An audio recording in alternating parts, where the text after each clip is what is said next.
नमस्कार दोस्तों, स्वागत है आपका आज के मुख्य समाचारों में। जी हाँ दोस्तों, आपको यहाँ पर देखने को मिलेंगी सुबह से लेकर शाम तक की तमाम बड़ी खबरें, मुख्य समाचार, ब्रेकिंग न्यूज़ अपडेट्स के रूप में। तो दोस्तों, आप सभी लोगों से रिक्वेस्ट है इस वीडियो को ज़्यादा से ज़्यादा लाइक और शेयर करें। तो चलिए दोस्तों, जान लेते हैं आज की पहली बड़ी खबर। घमंड में न आए शिवसेना, महाराष्ट्र में फिर उठा शिंदे फडणवीस लोकप्रियता विवाद, बीजेपी प्रवक्ता ने दी चेतावनी। जी हाँ दोस्तों, सीएम एकनाथ शिंदे और डिप्टी सीएम देवेंद्र फडणवीस ने भले ही विज्ञापन मामले को सुलझा लिया हो, लेकिन महाराष्ट्र में अभी भी शिंदे बनाम फडणवीस वाला टॉपिक ठंडा नहीं हुआ है। बीजेपी अभी भी लोकप्रियता को लेकर शिंदे और फडणवीस की तुलना पर पहले के मूड में है।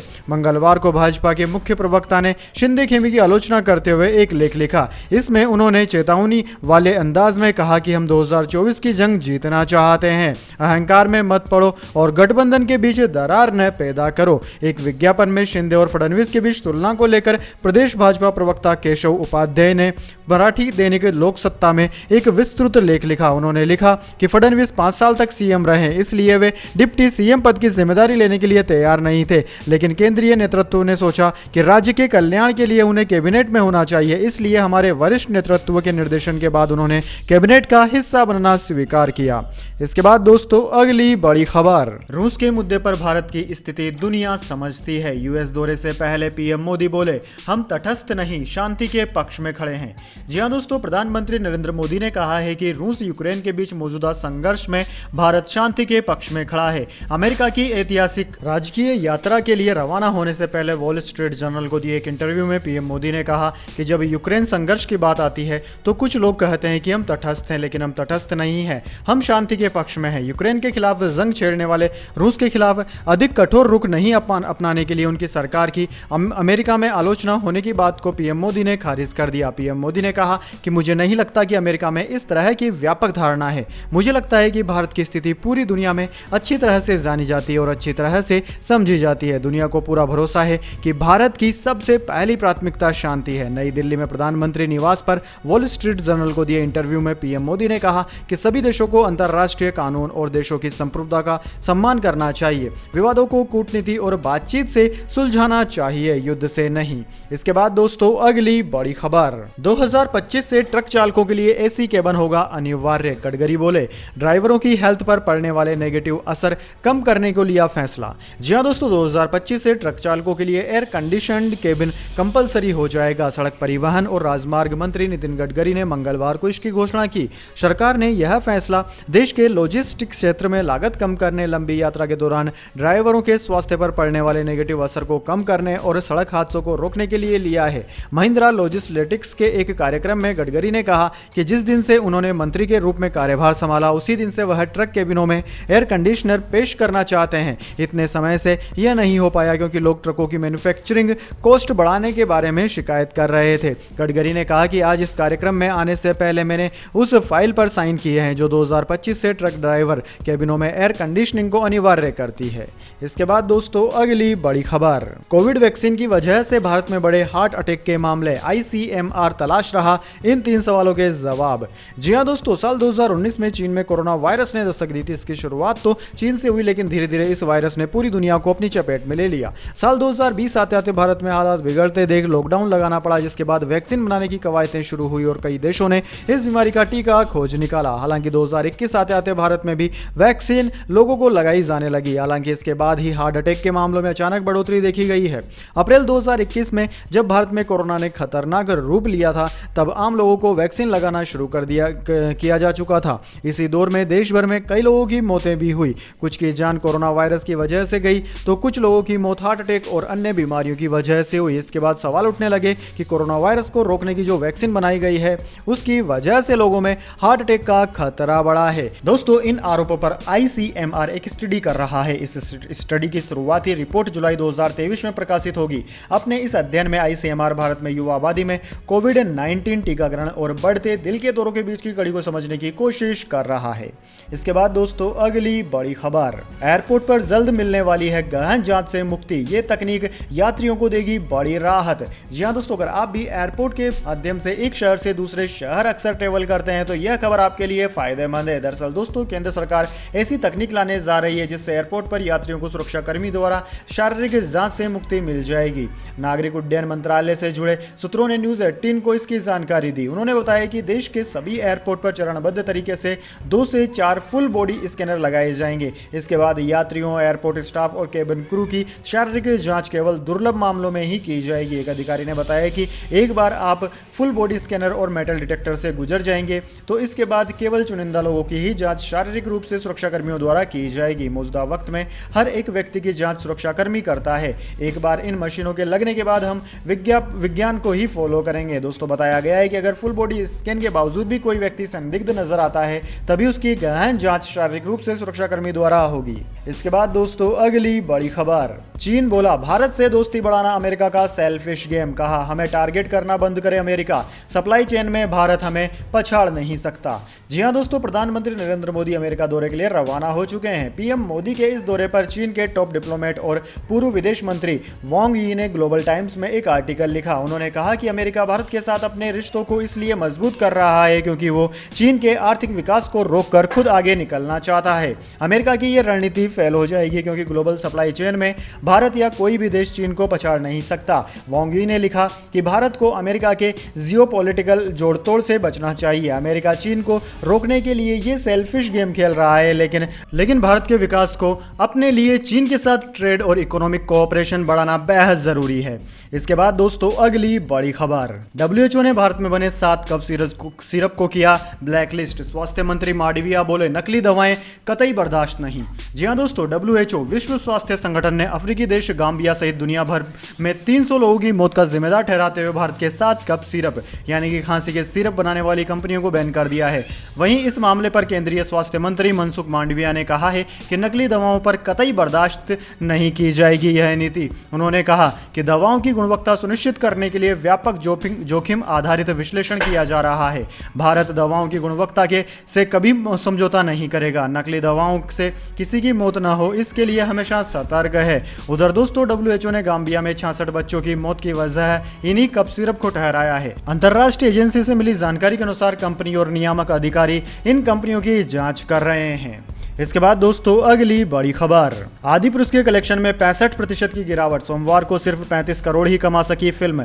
पहले 3 दिन का कलेक्शन 340 करोड़। जी हां दोस्तों, विवादों और नेगेटिव माउथ पब्लिसिटी का असर प्रभास और कृति सेनन स्टार फिल्म आदिपुरुष पर दिखने लगा है। फर्स्ट वीकेंड पर अच्छा कलेक्शन करने के बाद फिल्म की कमाई में सोमवार को 65% की गिरावट आई। फिल्म ने चौथे दिन मात्र 35 करोड़ रुपए का ही कलेक्शन किया। बॉक्स ऑफिस इंडिया की रिपोर्ट की माने तो फिल्म का हिंदी कलेक्शन मात्र 8 से 9 करोड़ रुपए के बीच रहा। इससे पहले आदिपुरुष ने फर्स्ट डे 140 और 3 दिनों में कुल मिलाकर 340 करोड़ रुपए का कलेक्शन किया था। दोस्तों, ट्रेड एनालिस्ट तरण आदर्श ने भी मंगलवार को ट्वीट के जरिए फिल्म में आई गिरावट की जानकारी दी। उन्होंने लिखा कि नेगेटिव माउथ पब्लिसिटी ने अपना असर दिखाना शुरू कर दिया है। अच्छी वीकेंड ओपनिंग के बाद आदिपुरुष सोमवार को क्रैश हो गई। इससे पहले तरण ने भास्कर से ही कहा था कि फिल्म की कमाई में उछाल इसकी जबरदस्त एडवांस बुकिंग की वजह से देखी जा रही है। उनके मुताबिक इस एडवांस बुकिंग की वजह यह थी कि फिल्म का सब्जेक्ट रामायण है जिसे हर नागरिक देखना पसंद करता है। इसके बाद दोस्तों, अगली बड़ी खबर। बिहार कोई नीतीश कुमार की जागीर नहीं, पीके का सीएम पर तंज। तेजस्वी यादव के लिए कही बल्ले बल्ले वाली बात। जी हां दोस्तों, चुनावी रणनीतिकार प्रशांत किशोर ने मंगलवार को सीएम नीतीश कुमार पर तीखा हमला किया। पीके ने कहा कि 2020 के चुनाव के बाद सत्तारूढ़ गठबंधन में आरजेडी सबसे बड़ी पार्टी है, न कि जेडीयू। वह यही नहीं रुके। उन्होंने नीतीश कुमार पर तंज कसते हुए आगे कहा कि बिहार कोई नीतीश कुमार की जागीर नहीं है, जिसको अपना चेहरा बनाना है बना दे। पीके ने डिप्टी सीएम के लिए बल्ले बल्ले वाली बात भी कही दी। सीएम नीतीश को सलाह देते हुए कहा कि तेजस्वी यादव को अभी ही बिहार का सीएम बना दीजिए ताकि 2025 तक तेजस्वी यादव को 3 साल तक काम करने का मौका मिल जाए और राज्य की जनता को उनके प्रदर्शन के आधार पर उन्हें वोट देने का मौका मिले। प्रशांत किशोर ने कहा कि नीतीश कुमार के प्रधानमंत्री बनने की चर्चा मुझे कहीं नहीं सुनाई दे रही है। उनकी विश्वसनीयता आज की तारीख में ऐसी हो चुकी है कि उनका पीएम बनना तो दूर उनके बिहार का सीएम बने रहने पर भी संकट है। इसके बाद दोस्तों अगली बड़ी खबर, पीएम नरेंद्र मोदी 3 दिन के अमेरिका दौरे पर रवाना। 72 घंटे में 10 कार्यक्रम, न्यूयॉर्क में योग करेंगे, बाइडेन के साथ डिनर भी। जी हां दोस्तों, प्रधानमंत्री नरेंद्र मोदी मंगलवार सुबह अपने 3 दिन के अमेरिका दौरे पर रवाना हो गए। यह उनकी पहली स्टेट विजिट है। अमेरिका के राष्ट्रपति जो बाइडेन ने उन्हें स्टेट विजिट के लिए आमंत्रित किया है। वो अब तक के दूसरे भारतीय प्रधानमंत्री और तीसरे बड़े नेता हैं जिन्हें अमेरिका की तरफ से इस विजिट के लिए इनवाइट किया गया है। इससे पहले 1963 में राष्ट्रपति सर्वपल्ली राधाकृष्णन और 2009 में मनमोहन सिंह स्टेट विजिट पर अमेरिका गए थे। यही वजह है कि पीएम मोदी के पिछले 7 अमेरिकी दौरों की तुलना में यह विजिट बेहद खास है। इस दौरान वे 72 घंटे में 10 कार्यक्रमों में हिस्सा लेंगे और न्यूयॉर्क में योग भी करेंगे।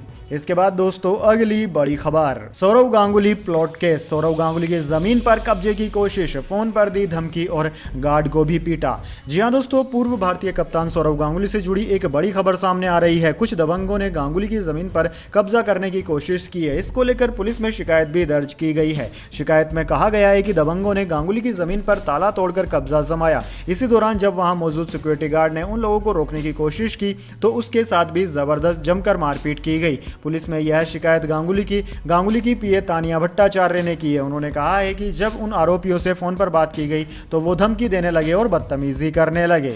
इसके बाद दोस्तों अगली बड़ी खबर, कर्नाटक में चावल की आपूर्ति नहीं कर रही केंद्र सरकार, बोले सीएम सिद्धारमैया। बसवराज बोम्मई ने किया प्रदर्शन। जी हां दोस्तों, कर्नाटक को चावल की आपूर्ति को लेकर कांग्रेस और बीजेपी एक दूसरे पर निशाना साध रही है। इसी बीच मुख्यमंत्री सिद्धारमैया ने मंगलवार को केंद्र सरकार पर नफरत की राजनीति करने का आरोप लगाया। वहीं डिप्टी सीएम डीके शिवकुमार ने बताया कि अब वो अनाज खरीदने के लिए पंजाब और छत्तीसगढ़ सहित अन्य राज्यों से बात कर रहे हैं। सीएम सिद्धारमैया ने कहा कि भारतीय खाद्य निगम यानी कि एफसीआई ने राज्य को खाद्यान्न आपूर्ति करने पर सहमति जताई थी। हमें 13 जून को उपभोक्ता मंत्रालय ने एफसीआई को खाद्यान्न की आपूर्ति रोकने के लिए लेटर लिखा और 14 जून को एफसीआई ने हमें पत्र लिखा कि वे खाद्यान्न की आपूर्ति नहीं कर सकते। इसका मतलब क्या है? अगर स्टॉक नहीं है तो एफसीआई हमें खाद्यान्न देने के लिए क्यों राजी हुआ? उन्होंने मुझे व्यक्तिगत रूप से कहा कि उनके पास 7 लाख मीट्रिक टन चावल उपलब्ध है। ये गरीबों के खिलाफ है। इसके बाद दोस्तों जाने अगली बड़ी खबर, लेकिन उससे पहले मेरी आपसे एक छोटी सी रिक्वेस्ट है। अगर दोस्तों आपको अभी तक हमारी न्यूज़ पसंद आई है तो इसे एक छोटा सा लाइक जरूर दे दीजिए, और अगर आपको पसंद नहीं आई है तो बेशक आप डिसलाइक भी कर सकते हैं, लेकिन दोस्तों लाइक और डिसलाइक जरूर कीजिए, क्योंकि दोस्तों यही हमारी मेहनत का फल होता है और इसी से हमें पता चलता है कि आपको हमारी वीडियोज़ पसंद आ रही है या नहीं। तो चलिए दोस्तों जान लेते हैं आज की अगली बड़ी खबर। सेंसेक्स 159 अंक बढ़कर 63,327 पर बंद। निफ्टी भी 18,800 के पार। डील के बाद ऑल टाइम हाई पर पहुंचा इंडिगो का शेयर भी। जी हां दोस्तों, मंगलवार को शेयर बाजार में बढ़त देखने को मिली। सेंसेक्स 159 अंक बढ़कर 63,327 के स्तर पर बंद हुआ। वहीं निफ्टी में 61 अंकों की बढ़त रही और यह 18,816 के स्तर पर बंद हुआ। सेंसेक्स के 30 शेयरों में से 18 में बढ़त और 12 में गिरावट देखने को मिली। टाटा मोटर्स के शेयर में आज 3.07% की तेजी देखने को मिली। दोस्तों आज कारोबार में ज्यादातर सेक्टरल इंडेक्स बढ़त के साथ बंद हुए। पावर और ऑटो इंडेक्स 1% की बढ़त लेकर बंद हुआ। वहीं मेटल और आईटी सेक्टर में 0.5% की तेजी रही। वहीं इसी के साथ दोस्तों रुपया भी अमेरिकी डॉलर के मुकाबले 18 पैसे कमजोर होकर 82.12 रुपए पर बंद हुआ। निफ्टी 50 के टॉप लूजर और टॉप गेनर्स की बात करें तो निफ्टी 50 के टॉप गेनर्स में आज टाटा मोटर्स, HCL टेक और पावर ग्रिड रहे, जबकि लूजर्स में बजाज फाइनेंस, बजाज फिनसर्व और सन फार्मा रहे। इसके बाद दोस्तों अगली बड़ी खबर, गोल्ड सिल्वर प्राइस टुडे। चांदी हो गई सस्ती, सोने के भाव में आया उछाल, जान लीजिए नए दाम। जी हां दोस्तों, भारतीय सर्राफा बाजार में 20 जून 2023 को सोने की कीमतों में उछाल दर्ज किया गया। वहीं चांदी के दाम में गिरावट देखने को मिली। सोने की कीमत 59,000 रुपए प्रति 10 ग्राम के पार है। वहीं चांदी का भाव 72,000 रुपए प्रति किलोग्राम से अधिक है। राष्ट्रीय स्तर पर 999 शुद्धता वाले 24 कैरेट सोने की 10 ग्राम सोने की कीमत 59,308 रुपए प्रति 10 ग्राम है, जबकि 99.9 शुद्धता वाली चांदी की कीमत 72,263 रुपए प्रति किलोग्राम है। इसके बाद दोस्तों अगली बड़ी खबर, राजस्थान बिपरजॉय से हुई बारिश ने तोड़ा 105 साल का रिकॉर्ड, कई जिले हुए बुरी तरह प्रभावित। जी हां दोस्तों, बीते दिनों चक्रवात बिपरजॉय गुजरात में अपने रौद्र रूप में आ गया था, जिसके कारण गुजरात में काफी तबाही होने के साथ ही बारिश के मामले में चक्रवात ने कई रिकॉर्ड भी तोड़ दिए। वहीं चक्रवात के असर से राजस्थान भी बुरी तरीके से प्रभावित होता दिख रहा है। दोस्तों मीडिया रिपोर्ट्स के अनुसार बिपरजॉय चक्रवात ने जून के महीने में अजमेर में बारिश के 105 साल पुराने रिकॉर्ड को तोड़ दिया। चक्रवात बिपरजॉय के कारण राजस्थान के कई इलाकों में जोरदार बारिश हुई। इसने कई रिकॉर्डों को भी तोड़ दिया है। राजस्थान में पहली बार मानसून से पहले बाढ़ जैसी स्थिति बनी है। जयपुर आईएमडी के निर्देशक राधेश्याम शर्मा के अनुसार बिपरजॉय चक्रवात ने जून के महीने में अजमेर में बारिश के 105 साल पुराने रिकॉर्ड को तोड़ दिया। 17 जून 1917 को अजमेर में एक दिन में कुल 119.4 मिमी वर्षा दर्ज की गई थी, जो जून महीने में सबसे अधिक थी। राधेश्याम शर्मा ने बताया कि रविवार सुबह 8:30 बजे से सोमवार की सुबह 8:30 बजे तक 24 घंटे के अंतराल में अजमेर में 131.8 मिमी बारिश होने के बाद यह रिकॉर्ड टूट गया। इसके बाद दोस्तों अगली बड़ी खबर, गर्मी और लू से मौतों पर एक्शन में केंद्र सरकार। इन 6 प्रभावित राज्यों के लिए भेजी गई एक्सपर्ट्स की टीम। जी हां दोस्तों, देश के कई राज्यों में तेज गर्मी और लू से होने वाली मौतों को लेकर केंद्र सरकार एक्शन में आ गई है। केंद्रीय स्वास्थ्य मंत्री मनसुख मांडविया ने मंगलवार को उच्च स्तरीय बैठक की, जिसमें हीट वेव प्रभावित राज्यों में केंद्रीय टीमें भेजने का फैसला किया गया। इसके अलावा केंद्र ने इन राज्यों को हर तरह से मदद का भरोसा भी दिया है। केंद्र सरकार हीट वेव प्रभावित राज्यों से संबंधित मंत्रियों और अधिकारियों के साथ बुधवार को अलग से एक बड़ी बैठक करने जा रही है। वहीं मंगलवार को मौसम विभाग, डिजास्टर मैनेजमेंट और स्वास्थ्य विभाग के अधिकारियों के साथ हुई बैठक में स्वास्थ्य मंत्री ने राज्यों की मदद के लिए कई फैसले किए। हीट वेव की सबसे ज्यादा खबरें ओडिशा, छत्तीसगढ़, पश्चिम बंगाल, तेलंगाना, बिहार और झारखंड जैसे राज्यों से आ रही है। इन राज्यों के मंत्रियों और आपदा प्रबंधन के अधिकारियों के साथ बुधवार को केंद्रीय स्वास्थ्य मंत्री की उच्च स्तरीय बैठक होगी, जिससे कि हीट वेव को लेकर ठीक तरीके से एक्शन लिया जा सके और हीट स्ट्रोक से किसी की मौत ना हो। इसके बाद दोस्तों अगली बड़ी खबर, पुरी में जगन्नाथ रथ यात्रा, शंकराचार्य ने पूजा की, राजा ने सोने की झाड़ू से रास्ता मुहारा, दर्शन करने पहुंचे 25 लाख लोग। जी हां दोस्तों, ओडिशा की पुरी में भगवान जगन्नाथ की रथ यात्रा शुरू हो गई है। सबसे आगे भगवान बलभद्र का रथ ताल ध्वज है, उसके पीछे देवी सुभद्रा का रथ दर्पलन चल रहा है। आखिर में भगवान जगन्नाथ का रथ है, जिसे नंदी घोष या गरुड़ ध्वज के नाम से जाना जाता है। दोस्तों, रथ यात्रा में करीब 25 लाख लोगों के शामिल होने का अनुमान है। भगवान बलभद्र, सुभद्रा और जगन्नाथ के रथ करीब 2.5 से 3 किमी दूर गुड़ीचिया मंदिर तक जाती है। यात्रा में शामिल लोग रस्सियों के जरिए इन रथों को खींचते हैं। गुड़ीचिया मंदिर को भगवान की मौसी का घर माना जाता है, इसलिए रथ यात्रा को गुड़ीचिया यात्रा भी कहते हैं। इसके बाद दोस्तों अगली बड़ी खबर, नंदन नीलेकणी ने आईआईटी बॉम्बे को 315 करोड़ डोनेट किए। यह देश की किसी इंस्टीट्यूट को पूर्व छात्र से मिला सबसे बड़ा डोनेशन। जी हां दोस्तों, इन्फोसिस के को फाउंडर नंदन नीलेकणी ने इंडियन इंस्टीट्यूट ऑफ टेक्नोलॉजी यानी कि आईआईटी बॉम्बे को 315 करोड़ रुपए डोनेट किए हैं। नीलेकणी ने यह डोनेशन इंस्टीट्यूशन से पास आउट होने के 50 साल पूरे होने पर किया। उन्होंने खुद सोशल मीडिया पर इसकी जानकारी दी। नीलेकणी इससे पहले भी आईआईटी बॉम्बे को 85 करोड़ रुपए दान कर चुके हैं। उनके दोनों डोनेशन को जोड़ें तो यह राशि 400 करोड़ रुपए होती है। यह देश के किसी भी इंस्टीट्यूशंस को उसके किसी पूर्व छात्र द्वारा दिया गया अब तक का सबसे बड़ा डोनेशन है। दोस्तों, आपकी जानकारी के लिए बता दें, आईआईटी बॉम्बे ने 20 जून को एक प्रेस रिलीज जारी कर बताया कि नीलेकणी के दान का उद्देश्य वर्ल्ड क्लास इंफ्रास्ट्रक्चर को बढ़ावा देना है, साथ ही इंजीनियरिंग और टेक्नोलॉजी सेक्टर में रिसर्च को प्रोत्साहित करना है। आईआईटी बॉम्बे में एक बेस्ट टेक स्टार्टअप इकोसिस्टम को डेवलप करने में हम इस राशि का इस्तेमाल करेंगे। इसके बाद दोस्तों अगली बड़ी खबर, 7 बोरियों में 55,000 के सिक्के लेकर पहुंचा पति। पत्नी ने कहा यह गुजारे की रकम नहीं, प्रताड़ना है। पति बोला लीगल करेंसी है।